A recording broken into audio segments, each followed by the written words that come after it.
Aloha, here in Hawaii. I'm in Honolulu at the moment, and I did not have a clue about the Japanese influence here in Honolulu. In Hawaii in general, it feels like, but especially here in Honolulu, which is on the island of Oahu, it seems like there's a lot of Japanese influence for reasons that I've not yet properly looked into. But the awesome thing for me is that when I came here to Hawaii, I thought I was going to see a lot of Hawaiian being spoken or whatever, and instead actually it's a lot more Japanese than anything. There's English, obviously, it's like the main language, and then Japanese seems to be very close second in terms of language being used here. I've seen it quite a lot in terms of on signage and on buses, and I hear it being spoken around a lot as well here on the streets, because there is also a lot of Asian people here in Hawaii as well. People who I definitely hear a lot of Japanese just walking past people, and yeah, like for me personally, being someone who's studying Japanese, that's a really cool thing. And studying Japanese is a really difficult thing for me personally. Japanese was my first language with a different script, essentially, which I decided that I really wanted to learn this language. 2 years later, here I am, and my Japanese is very bad. I only know a few phrases. My vocabulary set isn't that great, and I can read maybe about 250 to 300 kanji. Like, that's been like that for quite some time. And I don't know, I just struggle with Japanese, and I kind of lost a lot of motivation because of that.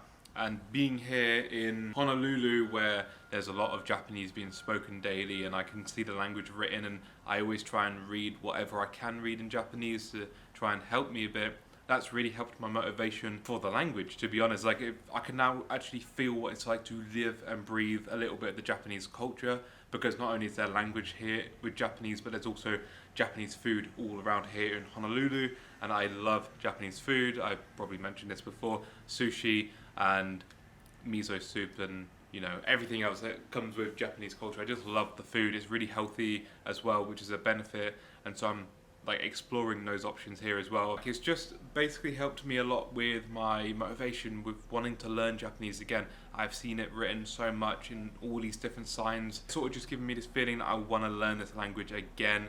Like, I sat down the other day next to the beach, which is really, really beautiful, by the way. I'm only up the road from the Waikiki beach, I think it's called, and we were just sat there, and next to us are 3 Japanese women who are speaking in Japanese.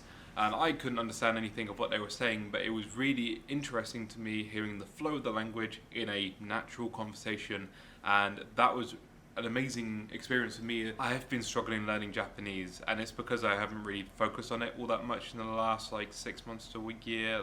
I kind of just come into Japanese for a bit, I do a bit, and I go away and I come back, and I never really stay with Japanese and focus like I should do, especially with the language being as hard as it is. So I need to basically focus a lot more on Japanese, and I think when I get back off my holidays especially, I'm going to start doing a few things that I've never really tried before. One is, for example, to have a word of the day, and it's just to choose a random but useful Japanese word or bit of vocabulary and really try and memorize that word, really try and get to know the pronunciation, try and get to know the kanji, just everything involved with it, the etymology of the word maybe, and just see how that goes. I could spend more than the day if I want to on a single word. If a word is really difficult, it's one of those, and it's trying to just make use of one thing a day is more important than everything in one go.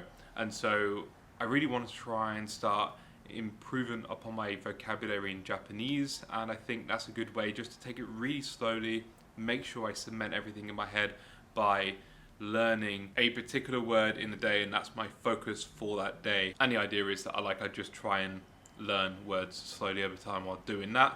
And also on the side, I want to actually start properly trying to read in Japanese again. I've got some books which I've picked up since I've been here. So I have picked up a few books. These are only a couple. I picked up a few more. A lot of these were free. Only one of them I've actually paid for, because on the streets you have these little vending things that you could just open a door and just grab these magazines, I guess. And here's one of them. These are just things to do with seeing around the island, I believe. Basically, it's filled with Japanese text, as you could probably see there if it's focusing. And the idea is I just use this as study material. Quite a light read in terms of it's just magazine. A lot of it is pictures as well and names of places. Obviously I can read the word Oahu in Japanese, especially now that I've seen it actually written down ohau, and also followed by, I think it's pronounced to, which is the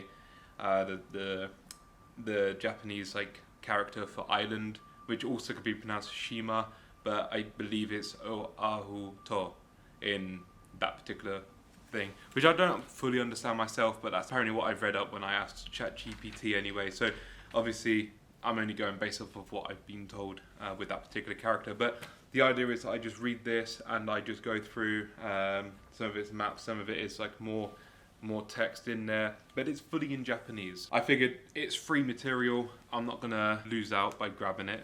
It's quite thin, easy to pick up, do a page, put down and continue. Another one I picked up which was free was this one. I'm assuming that's the front cover actually, this one, and then it's the same kind of thing. It's like a magazine where it sells you or tries to sell you, I guess, like different food and sunglasses and whatnot. So it's all in Japanese again. I saw it and it was kind of a missed opportunity not to do that, because we just don't get that kind of material back home in the UK. And then the last one, so I just like 5 minutes ago got back from going to Pearl Harbor here in Honolulu. Big disaster here in the US, and obviously it's quite a touristy thing to go over there and to check out Pearl Harbor and see the memorial and everything. In the gift shop they had this book, which I'd looked at all the books, and they had this particular book, and I looked at it and it says at the bottom English Japanese. So I opened it up, and as you can maybe see there at the top here we got the English, at the bottom we have the Japanese. Sorry if you can't see that, because it's also interesting for me to read up upon things in the war, and normally when I look at World War II it is everything to do with the European side of the war, like the Holocaust and everything, but this is more of the American side, the Pacific side, the Japanese, you know, that side of the world. And so this is stuff that I'm not too clued up on compared to, you know, the European side. So this is very much an interesting thing for me to look into. Also, the good thing is I have the English and I have the Japanese underneath, so I can look up the Japanese and basically take my own time to go along and learn new words and new phrases as I want to, taking my time essentially with this book. Unfortunately, my camera battery is about to run out, as I seem to have this issue every video that I record on this camera. I just wanted to make that sort of little video to let you guys know that I'm enjoying my holiday so far, but also if you lack motivation for a certain language, potentially traveling to a country, or at least in my experience, traveling to a country where that language is spoken, just seeing the language every day in day-to-day use, hearing the language, it's such a big motivational boost, and I really hope that I go through with it when I return home to continue with my Japanese studies. I gotta end the video here because obviously my camera battery, so I will end off the video by saying mahalo for watching my video, because that's all the Hawaiian I know. Yoi ichinichi wo sugoishite kudasai. Ja mata.